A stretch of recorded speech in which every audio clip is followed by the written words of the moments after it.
Hello and welcome to another segment of Interviews That Matter. I'm your host Raj Mehta.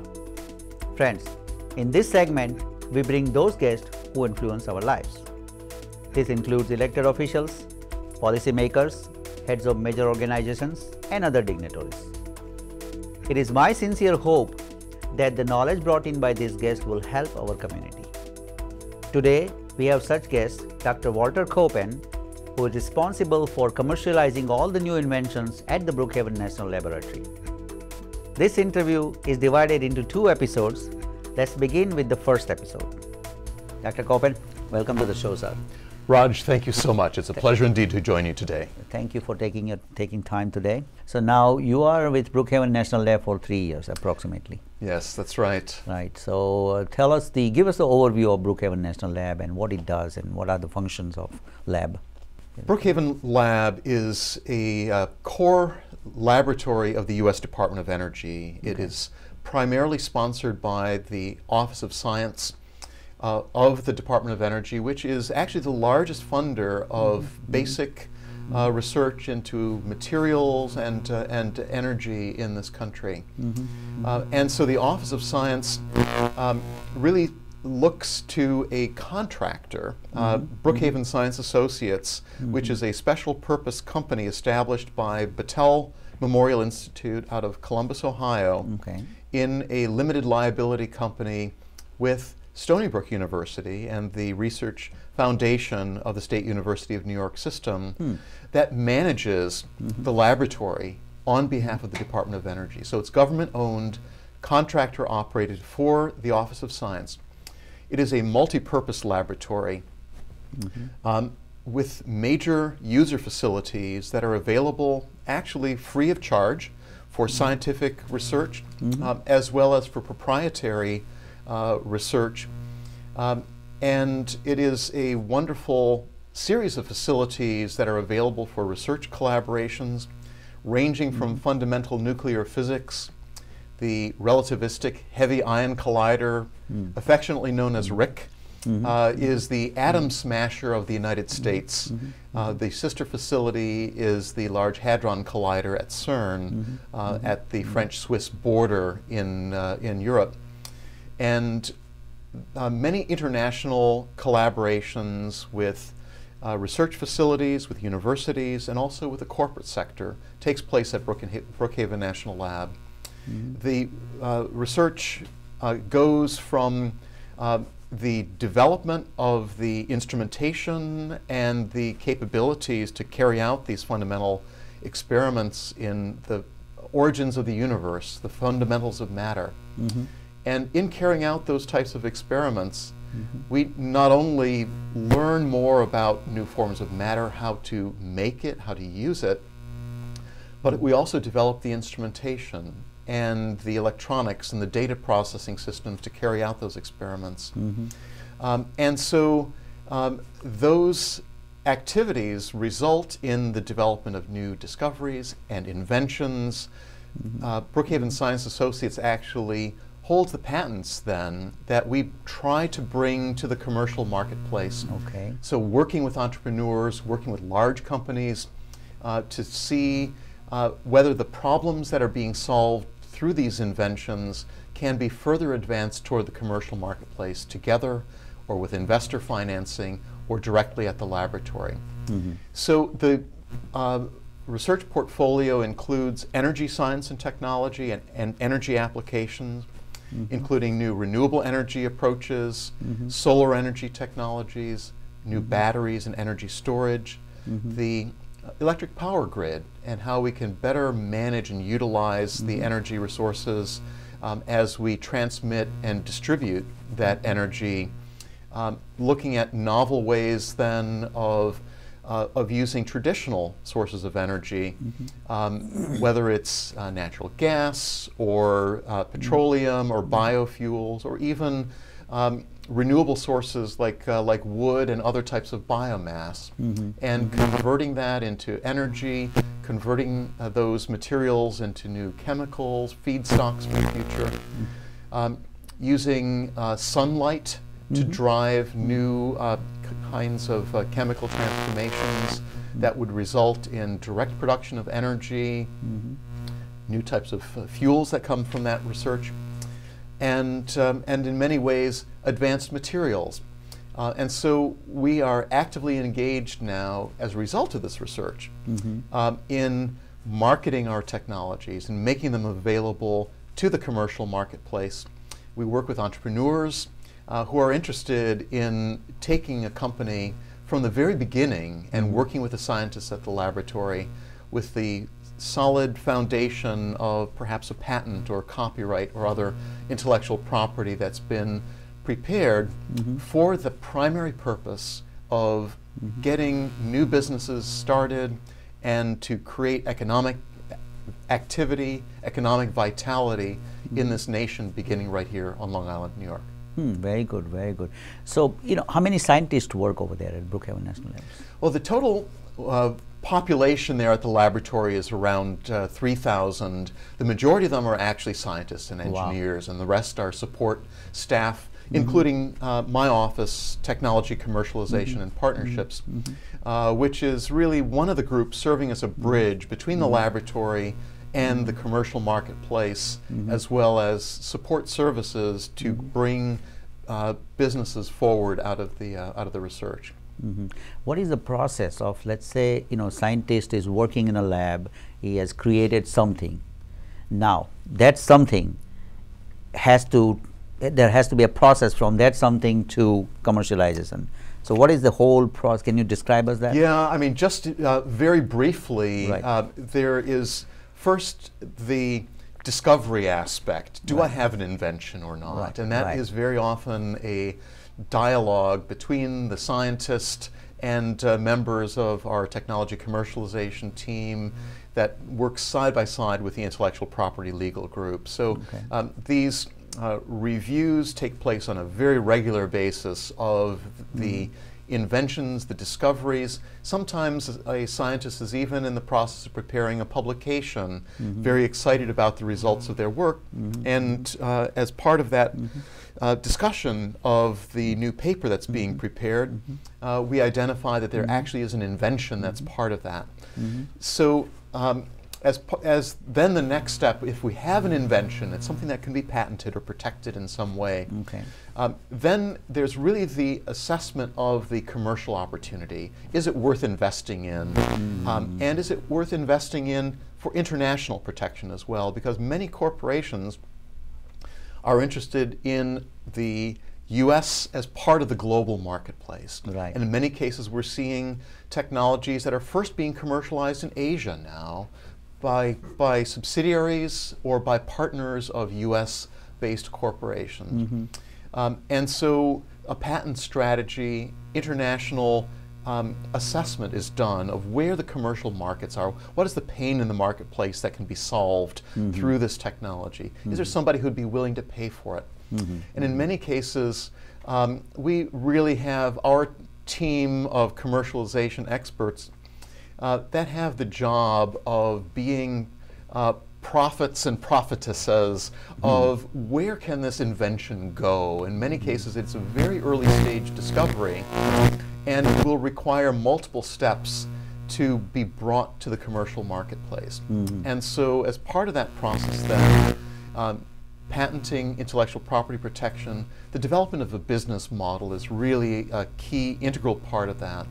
Looking at the value proposition, identifying potential licensees and partners, developing a sense of the value of the technology in the marketplace. We work very closely not only with our internal group, but we also utilize external experts, industry experts, entrepreneurs in residence. We have a close relationship also with a special organization that's been established on Long Island for the purpose of supporting technology commercialization and development. And I'm proud to say that Brookhaven Lab was one of the founders of this new organization called Accelerate Long Island. Right, I'm aware of it, yes. And so Accelerate Long Island is now being led by new executive director by Mark Lesko, the former Brookhaven town supervisor, who took as his next career step this critical economic development interface on Long Island recognizing that he is serving the science community here that is offering up the seed corn of new inventions, new ideas for entrepreneurial development, as well as to inject into the existing companies here on Long Island and across the United States. Our entire purpose as a government-funded facility primarily is to see the inventions have impact in the commercial marketplace for the benefit of the U.S. economy. That is our reason for existence, if you will, our technology commercialization and partnerships office. And so working together with the other science institutions and with entrepreneurs, with the investment community in the region primarily, on Long Island, into New York City, we have in this part of the country all the ingredients for a successful innovation ecosystem with sources of invention, with entrepreneurial talent that we are continuing to cultivate and to attract to this region, with sources of capital, with New York City and this tri-state region being the hub of the U.S. Investment industry, and with significant business leadership available in this area as well. In many cases, these business leaders are looking to support entrepreneurial investment for the purposes of future access to products and markets, broadening their offerings, and also, as I described my experience with Lubrizol and the Lubrizol Enterprises group that was focused on corporate investment in early stage technologies that had revolutionary capabilities. One of the companies that we invested was at that time a small company called Genentech. Okay, and that company over time grew substantially and is now really the global biotechnology leader. Yes. And there are several other examples, companies like Cetus, which is part of the Novartis group now in biotechnology. So there are many great models that we are bringing together here on Long Island, in the region, that take advantage of the skills, the talents, and the best practices to try to get all of these great technologies from our laboratory and from the sister scientific institutions on Long Island into the commercial marketplace. Thank you, Dr. Copan. We'll take a short break and we'll be right back. Please stay with us.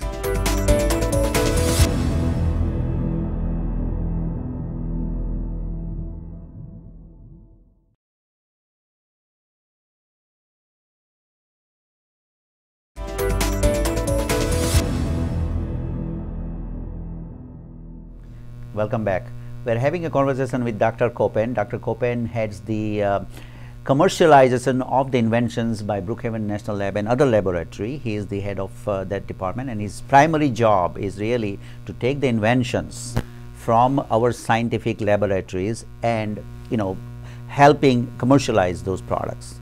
Welcome back, sir. Thank you so much, Ron. Okay, now, if I was looking at this program and I wanted to find out what are the latest inventions that are currently BNL has it, or what can I, how can I get involved rather? How can I get a patent, or how can I, if I'm an entrepreneur? Yeah, well, we have actually redesigned our website. The first step in the information age is just to take a little time to browse the bnl.gov website. So bnl.gov, and if you decide to go straight to the commercialization page, you can just put /tech transfer, TECHTRANSFER. Okay. And so the tech transfer site actually has several hundred of our technologies, our inventions, with brief descriptions telling what it is, what it does, what the scientists and commercial people believe that this is good for. And so all of the contact information of our commercialization staff is right there. at the Brookhaven site. If you don't know, or if you feel shy about contacting any particular person, just send an email to tech@bnl.gov, Okay. and it will go directly to the Technology Transfer Group. Okay. We'll make sure it gets into exactly the right hands, and your questions will be answered. Sometimes you may be a business executive who, Right. let's say you may be someone who has come to the United States from Asia, and you have a background in high technology, and you'd be interested to see perhaps some of the instrumentation or high technology inventions that are available at the laboratory. Make contact. Let us know a little bit of your background and your interests, and we'll match you up with the technologies that we have available. Beyond that, Brookhaven Lab, as part of the Department of Energy system, is not the only source of technologies, obviously, related to energy or that have come from the Department of Energy system. And so there is an energy discovery portal that's been established together with the Department of Energy. That is a wonderful resource because it brings together not only Brookhaven Lab technologies, but from all of the national laboratories of the U.S. Department of Energy. All the technologies that are available are there in one-stop shopping format. And so what we will do is really work with you to identify where this particular technology can go. If you already have a company, let's say, and you're looking for something to add, maybe a new product line, or you have a problem that you're trying to solve with an existing product, or maybe looking to enhance some features to it. Again, that's a service that we offer. We will work with you to identify the opportunity together, whether we have something already developed that may be an immediate solution to a problem in the marketplace that can be taken forward. In many cases, we will also work in collaborative research and development programs, or provide technical services to companies who have problems that they need to solve. And with the wide array of analytical tools and new manufacturing techniques and new discovery approaches that we have developed at the laboratory, new problem-solving approaches, these have often been the key to companies developing a successful new product for the marketplace. One example that we're very proud of, and our friends at General Electric have been close partners to Brookhaven Lab in one of our major user facilities called the National Synchrotron Light Source. That has allowed the company to actually look at what is going on inside a new generation of batteries that they were considering bringing to the commercial marketplace. By working together with Brookhaven scientists and using the facilities, General Electric research here in upstate New York was able to solve a problem of the optimization of their battery. And now the General Electric Durathon battery, which has a wide range of applications in energy storage for both grid and distributed power applications and mobile power, is being produced commercially at a brand new manufacturing plant in upstate New York in the Schenectady area. Created 300 new jobs in the state. And the General Electric company credits the relationship with Brookhaven National Lab for solving the critical problem that was necessary for them to optimize that product and to bring that material into production. So there are two ways, like one is that if I have a scientific background, then obviously you will match the invention with my background. That's one way. Second way is if I'm an entrepreneur and I'm not a General Electric, I'm a small business man, and I want to see that, okay, what is there in your list that is intriguing to me, number one. And second thing is that, okay, once let's say, you know, what is the process of patenting that or buying licensing that patent from, because you know the patents are owned by BNL or the Department of Energy. By Brookhaven Science Associates, actually. Yes. Brookhaven Science Associates, right? So how do you license that particular invention?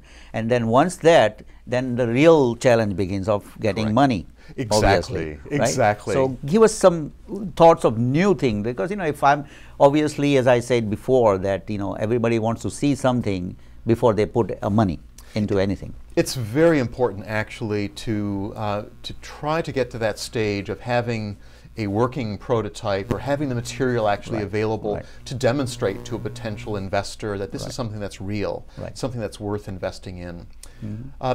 Let's perhaps take an example of a company that's just been formed from BNL technology to give you an idea. There's a company that's called Green Sulfcrete. It's a company that was established here recently on Long Island. The entrepreneur who is leading this company is not a scientist by background, but is working now with a scientist at Brookhaven Lab to advance the business, advance the technology. The first step was to actually identify the opportunities. And so an investor together with this business leader came, met with us at Brookhaven Lab. We talked about the range of opportunities, the areas that they were interested in, the kinds of capabilities that were necessary. And they selected from the smorgasbord menu at Brookhaven Lab this particular technology that is a form of concrete, can be used for building materials, for precast, for building sidings, for a wide range of applications. Environmentally friendly because it does not require the kind of high energy intensity, the high temperatures that normal cements require in being produced. And so instead of entering a license agreement at the outset, we entered an option agreement. It was an exclusive option agreement. The cost was very low, and he had the rights then to that technology for a period of time to really start working with it, to begin to understand what the real business opportunity was, to do the testing of the business model in the commercial marketplace, and to look at all the aspects of what would be needed to establish the business. As the business model and the business plan is developed then by this company, they have the ability to enter into a full commercial license with Brookhaven Labs. So then it converts the option into a commercial license. Again, we work with companies based on where they are. Startup companies don't have money, generally speaking. So it's a low-cost option to begin with, and we will be able, instead of taking cash as partial payment, we can take equity in the company, so shares of stock or warrants in lieu of cash as partial payment for the option or the license agreement. And then ultimately, as that company succeeds, as it grows, as it gets new financing, sometimes that financing comes from the investment community. Sometimes it's startup friends and family money, and supported by maybe federal grants, small business innovation research grants, SBIR, or the small business technology transfer research, STTR funding can sometimes be so helpful for a business because it is funding that is won on a competitive basis. It's supported by federal dollars rather than shareholder or personal dollars, and that allows the company to go farther on the money that they have available to get that working prototype. Very often they will do contract research with a laboratory, with a scientist at the lab to take things to the next level. In some cases, the laboratory itself will reinvest some of the royalty proceeds that come from our license agreements in further maturing technologies. So bringing them from maybe a laboratory demonstration into the pilot scale, or to have a working prototype that can be used then to not only bring the first entrepreneur on board, but to give the entrepreneur something to sell to the investment community and to potential partners. And in many cases, as we were discussing before, a series of ingredients need to come together. The technology, the defined market need with a business model that can be tested and evolved over time. It's going to require business leadership, an entrepreneur that has the passion for the technology and the single-minded focus to be very frugal in the investment of their own funds, the investment of other co-investor monies, and also other non-dilutive funding sources such as grant monies and other sources. We're very fortunate in the state of New York to have state-level investment. On Long Island, we have the Emerging Technologies Fund, which was specifically established to support technologies coming from the laboratory and to accelerate them into entrepreneurial new ventures. So there are a variety of tools that are available then as the entrepreneur, as the business takes this technology, matures it further, collaborates with the laboratory, does their own work in their garage perhaps, or in the incubator system that we have here on Long Island or wherever the entrepreneur is based.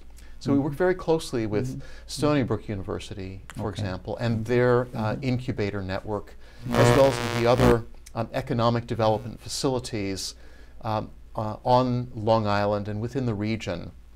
We have close relationships with many of these facilities, and so we can provide guidance and open doors for entrepreneurs to meet up with investors.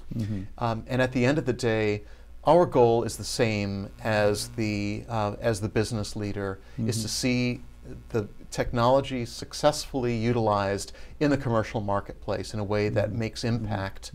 And in many ways, we do look very carefully at the number of technologies that we create.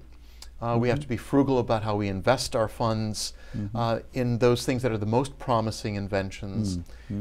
And so getting validation of the market potential and then moving things then together in research collaborations as the companies grow. And as mentioned, the other model is the one of collaborating with an existing company to solve a problem or to bring a new technology forward there. They may have a much larger cash position. And we don't shy away from doing business around the world with global companies, as long as we can demonstrate that there's a benefit to the U.S. economy and a good return to the U.S. taxpayer. Those are important criteria that we use with the Department of Energy to ensure that there is U.S. competitive advantage that's being generated. We find that in some markets, Raj, that the first adopters may not be here in the United States, but they may actually be in other parts of the world.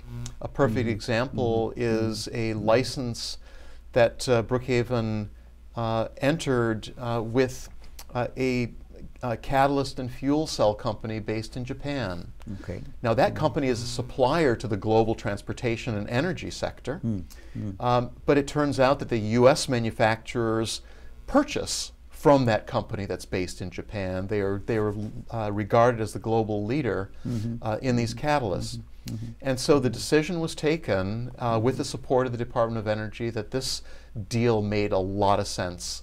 It would validate the technology in the commercial marketplace, that the US vehicle manufacturer, fuel cell manufacturers were very interested and committed to working with this Japanese company, and that they had actually been partners together with Toyota in a cooperative research and development agreement that resulted in at least a portion of the intellectual property that ultimately went as part of this license deal. And it's actually a perfect example of the reinvestment that the laboratory had made in royalties through technology maturation. Because the stuff was actually only made in very small quantities at the laboratory. And so to get a major vehicle manufacturer interested in this, we had to be able to demonstrate we can manufacture at scale. At scale, right. Yep. And so we used our technology maturation funds to actually develop a pilot scale reactor prototype manufacturing system. That resulted actually in the development of some new process technology as well as reactor designs that were actually then part of what was licensed to this Japanese company. This family of technology is available to other producers as well, and so we trust that that license deal actually will open the door to a whole series of new business ventures in the United States and in other parts of the world. So how low, is the license exclusive, or is it like, given to multiple firms or multiple entrepreneurs? It's a wonderful question because it really depends on the nature of the technology. Right. And so we will consider carefully with the company, do they need to have an exclusive license? And if so, we will negotiate an exclusive license with them. Okay. Sometimes it's an exclusive license for a very specific market or specific field of use, or maybe for a specific territory. We have a very interesting heritage of discovery into commercial deployment at Brookhaven Laboratory. One of the examples that we're very proud of is the development of a biotechnology system that's being used around the world in new biological drugs as well as medical diagnostics. And it was chosen to actually have a business model that was a non-exclusive licensing program for research and to have a limited program for commercial development that could be exclusive for various types of products. And also that we would have production licenses for those companies who would then be providing specific products or kits for purposes of medical diagnostics or for purposes of product production into the pharmaceutical, to the biotechnology industry, into the research community with research universities and clinics and the like. And so that's another example that's actually brought in significant revenue to the laboratory that's been reinvested in these other technology developments to take very early stage technology. Technology readiness levels are sometimes used as part of the description of a technology readiness of 0 or 1, which would be the very earliest stages of discovery, to a technology readiness of 9 or 10, which is at the stage of market ready, market proven. Right. And so we will use the entire range of business terms and structures depending on the nature of the technology to really try to maximize its impact commercially. One other example that's a very interesting one that resulted in several startup companies right here on Long Island, as well as working with major companies around the United States, is the development of a fan-assisted burner system and electronic control strategy for oil heat systems. This was a pioneering discovery made at Brookhaven Lab. It was part of our internally funded research because we weren't doing work on petroleum fuels until that time. But now these fan-assisted burners are being utilized around the United States and around the world. It's been estimated that well over $25 billion of savings of fuel has resulted from these systems by the U.S. consumer. And it's resulted in a whole series of new products that have been sold into the marketplace, and many of our listeners today who have oil heat systems, liquid heat systems in their homes may not know that their burner system in their home actually resulted from this pioneering research at Brookhaven National Lab. Wow, very nice, yeah. Now, general perception, this is what I hear because I'm in a business, and I hear about that, we invent all this, we do all these inventions here in our labs. We, from taxpayer dollars. And what happens that, it's because it's a public information, right? It's a public domain, basically. Yeah. Some of the other countries take that public domain and make the product and sell it to us as a finished product. How do you protect them? How can we keep it here, basically? It's a very, very important question, and as mentioned at the outset, the entire principle behind the U.S. Department of Energy National Labs, and indeed the National Lab System, is to support global competitiveness for the United States. As a result of that mission and mandate that we have, having an intellectual property strategy is just so important for these inventions to be able to be utilized by U.S. industry in the global marketplace. It's important to realize that Brookhaven National Lab very carefully considers a global patent filing strategy as part of its discovery and invention management process. And the reason for that is if we don't have protection of this invention in other parts of the world, then it can be used freely in other parts of the world. So it's important for the U.S. corporations to realize that we are seeking global patent protection at the very earliest stages.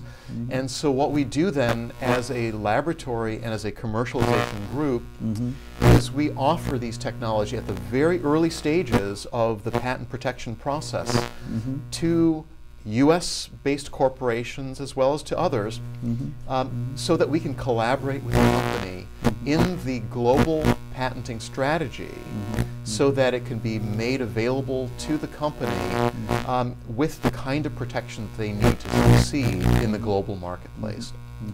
It's very often the company then that will take the lead to make sure that there is not piracy, that there's not thievery of that particular idea, of that invention, because it is our mandate as a national laboratory to make these inventions available, to protect them, but also to publish and to make the information available to the scientific community. Publication and patents then have to be seen as an integrated process with patenting that comes together with publications. And we are in a very important time now in the United States with the implementation in March of 2013 of the America Invents Act. And this is a very important new law that's changed the patent system in this country from the first inventor to invent to the first inventor to file for patent protection. So in many ways it's a system that is more harmonized with the other patent systems around the world. There are some unique aspects to the American patent system that is coming into force next month. And it really means that inventors have to be very diligent as they invent something to move swiftly to consider whether it's a true invention, to work with their legal counsel, in the case of the National Laboratory, to file very swiftly the right kind of protection, and then to further that invention. Brookhaven Lab is very committed to seeing its technologies commercialized, which is why we take the step of investing in the patenting strategy, and particularly the global filing strategy that I mentioned, to give companies the chance to compete on the global scale. It's very important also for energy technologies, as we were discussing earlier, because these are global markets, and in many cases the manufacturing may be in other parts of the world, but products may be imported into the United States. And so we need to make sure that that supply chain has some protection, and that the U.S. manufacturer, the U.S. business partner may ultimately choose to manufacture initially here on Long Island, but may then wind up, as products go to scale, to begin manufacturing in Asia. And Indeed, we have to be cognizant of the fact that these markets are dynamic, that as we continue to do research and development in related areas, we try to bring those to the attention of our existing licensees and business partners so that they can take advantage of the further developments that we do and apply them in global markets. When we enter into a license, especially an exclusive license, we support our licensee in policing the patents and protecting those patents around the world. Okay, I think, I mean, that's a major concern. Now, I am in a solar business, right? As you know that, when you generate energy from solar and it goes into the grid, excess energy goes into the grid, and sometimes it gets lost. So the storage, energy storage is will become a very important thing, that whatever I produce here, I keep it here. Whenever I need, that's when I use it. And I understand that, a lab is kind of advancing the invention into magnetic storage. Can you tell us how, is it still matured, or is still, how far it is? That's a wonderful area of research and development at the laboratory, and we're very excited about the Long Island Solar Farm as a very important facility for evaluating the performance of solar cells in real-world conditions, connecting those to energy storage, new kinds of inverter technologies and other electrical management systems, and the ability then to also test and to prove new technologies in real-world grid interconnected systems is now available to researchers, to companies, with Brookhaven National Laboratory as the test bed and research partner. Energy storage has a series of domains, as you know. Superconducting magnetic energy storage has a very special place because it's very high capacity energy that can be stored there for long periods of time, and the benefit that it offers is that can be released in very short periods of time. And so it complements other forms of energy storage, such as major storage battery systems, for example, or hydro storage systems, or kinetic storage, such as you might have with flywheel-based systems, and others. And so at Brookhaven Lab, we work on a broad range of these types of technologies. We're very excited about the advances that we're making with superconducting magnetic energy storage, because as you may know, superconductivity was dramatically developed at Brookhaven National Lab. The manufacturing process is now being used around the world for superconducting cable. The current generation 2 superconducting cable is being manufactured using a process that was actually developed at Brookhaven National Lab. And so our patents, we are pleased to say, are being utilized around the world. And some of our core licensees are American companies who are now deploying that superconducting technology around the world. The advances have been dramatic. It's not yet at the stage where it is cost effective at grid scale. And so one of the important roles that government investment plays is to take technologies and move them toward practical deployment with advanced research investment. The defense investment through DARPA has resulted in major high-risk technologies to be brought actually into the commercial marketplace by investment of project funds that have begun from the defense sector, with the clear view that defense would be a potential marketplace to buy the products from that research. We're very pleased to be working actually with the Department of Defense on superconducting magnetic energy storage. And the Department of Energy itself has a program called ARPA-E, the Advanced Research Projects Agency for Energy, Right. which is modeled after the Department of Defense model, which enables the development of new scale superconducting magnetic energy storage systems in partnerships with industry. So it brings together companies such as American Superconductor, which is one of our research partners and licensees at Brookhaven Lab. Companies like ABB, which is a European-based company with major operations in the United States in the energy sector, supplying to the energy grid. And this ARPA-E partnership has resulted in dramatic advance in these systems toward the commercial development. It's a long way to go yet before we see superconducting systems in the live power grid. Right. We are likely to see research installations first at places like Brookhaven Lab to demonstrate in our power grid how it works. Okay. And the beauty of having a national lab such as Brookhaven with nearly 6,000 acres of land. It's a federal enclave that allows us to do major scale testing and development to take energy from the solar farm, Right. to store it in an experimental stage battery array or superconducting array, and then allow the sort of final testing and development of these systems at major scale to then allow the utility industry to speak with their suppliers, such as ABB and American Superconductor, about the supply and the actual performance of these systems in the live grid.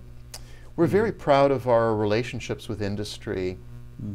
And it turns out that the first superconducting cable that was used in the electric power grid was actually employed right here on Long Island as a project with Long Island Power Authority. And so those long superconducting cables were actually able to demonstrate how much energy you can get through a very small space with very high fidelity and with no loss.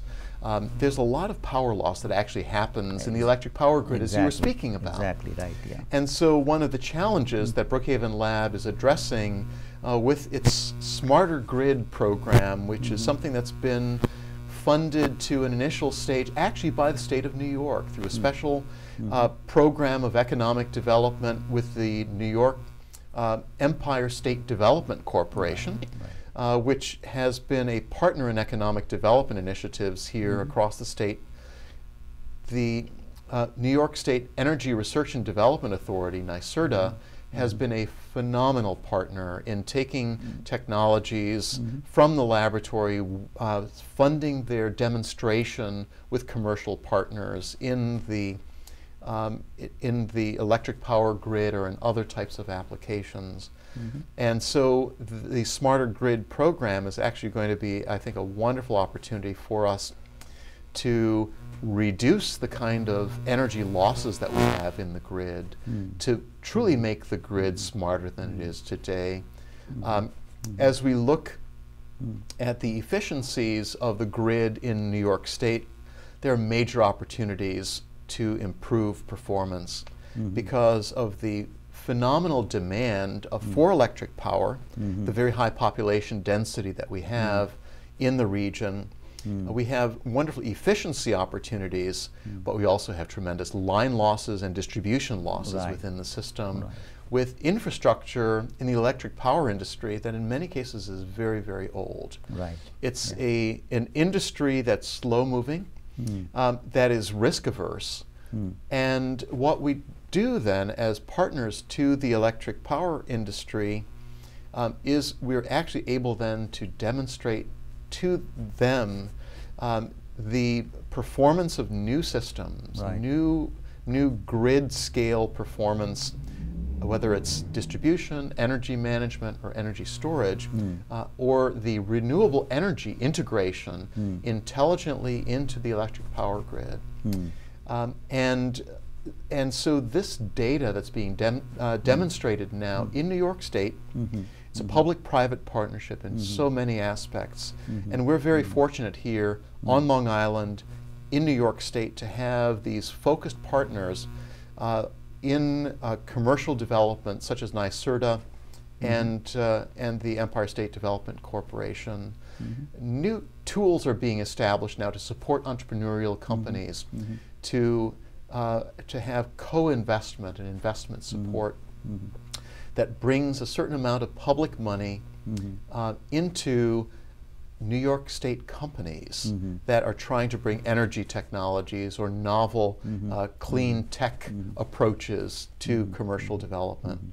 And so we at Brookhaven Lab are a key partner in that. We supply not only technology, but we supply knowledge about the markets. We work with the supply chain from the entrepreneur all the way to the electric power suppliers, and we're major collaborators in programs such as the New York Smart Grid program, and with the New York Battery and Energy Storage Technologies Consortium, New York BEST as it's called. And so we can take advantage, companies can take advantage, entrepreneurs can take advantage of these wonderful relationships and sources of funding and sources of demonstration that we at BNL can provide. So we were talking earlier about solar energy technologies and the challenges to compete in the global marketplace, to be able to demonstrate technologies at scale, and to have a product that you can actually show to an investor saying, here is my new solar cell.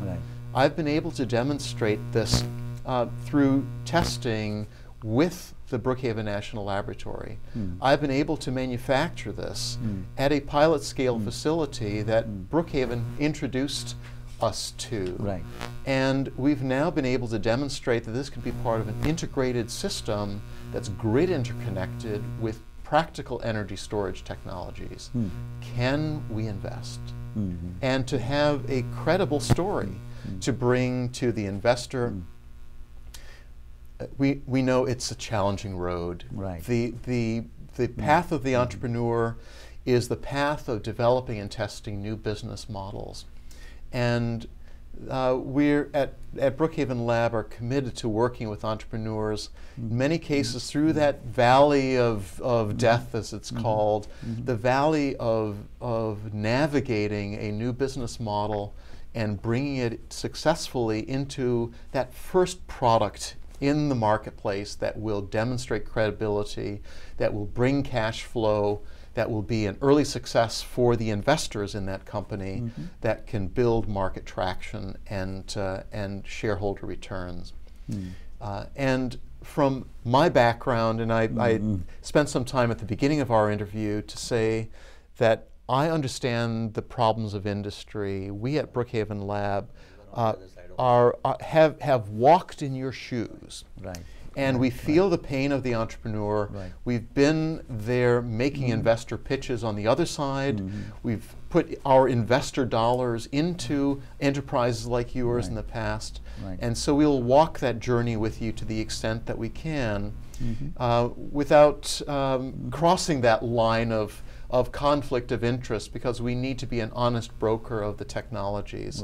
But we will do what we can to see the companies that are partnered with Brookhaven Labs succeed with what we can offer.